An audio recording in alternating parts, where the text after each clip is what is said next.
അടുത്തത് ജോയൽ തോമസിൻ്റെ ചോദ്യം. ഈ ഫ്രാൻസ് ടീമിൽ എന്തെങ്കിലും പ്രശ്നങ്ങളുണ്ടോ എന്ന് ആളുകൾ ഇങ്ങനെ ചുഴിഞ്ഞു നോക്കുകയാണെന്ന് തോന്നുന്നു.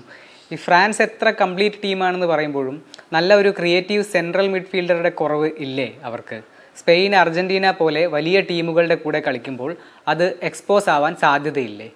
ഈ ക്രിയേറ്റീവ് എന്ന് പറയുമ്പോൾ എന്താ നമ്മൾ ഉദ്ദേശിക്കുന്നത്? ഗോള് സൃഷ്ടിക്കുക, ഗോള് ചാൻസസ് ക്രിയേറ്റ് ചെയ്യുക. ഇന്നലെ വളരെ മികച്ചൊരു മൊറോക്കോ ടീമിനത് 22 ഷോട്ടായിരുന്നു ഫ്രാൻസിനുണ്ടായിരുന്നത്. വേറെ സ്വീഡനെതിരെ അത് 25 ആയിരുന്നു. അപ്പോൾ അവർ ചാൻസസ് സൃഷ്ടിക്കേണ്ട. അതിപ്പോൾ ഏത് പൊസിഷനിലായാലും, അതിപ്പോൾ നമ്പർ 10 ആയിട്ട് ഒളീസെ സൃഷ്ടിച്ചാലും മിഡ്ഫീൽഡർ ക്രിയേറ്റ് ചെയ്താലും ഒരു വ്യത്യാസമില്ലല്ലോ.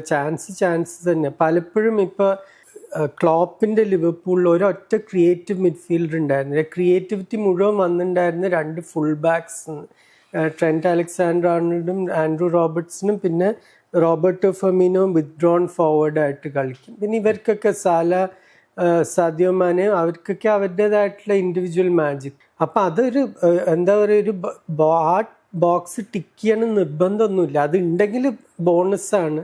പക്ഷെ ഈ കളിയിൽ, ഈ ടീമിൽ അനേക ക്രിയേറ്റീവ് കളിക്കാരുണ്ട്. എൻ്റെ അഭിപ്രായത്തിൽ ഇത് ചരിത്രത്തിലത്തെ ഏറ്റവും മികച്ച ഫ്രഞ്ച് ടീമാണ്. ഞാൻ 2 സൂപ്പർ ഫ്രഞ്ച് ടീംസിനെ കണ്ടിട്ടുണ്ട്. ഒന്ന് 84 യൂറോ ജയിച്ച ടീം, പിന്നെ 98-2000 ലോകകപ്പും യൂറോയും ജയിച്ച ടീം. 2ലും ഒരു വേൾഡ് ക്ലാസ് സെൻറ്റർ ഫോർവേഡ് ഉണ്ടായിരുന്നില്ല. ബ്രൂണോ ബെലോണ ആയിരുന്നു 84. 38 കളിയിൽ 2 ഗോളൊറ്റ അടിച്ച കളിക്കാരൻ.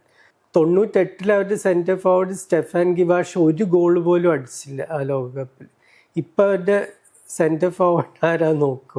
അപ്പോൾ അതാണ്, ഗോളാണ് ഫുട്ബോൾ എന്ന് പറഞ്ഞാൽ. ഗോൾ അടിക്കുകയാണ് ഫൈനൽ എയിം.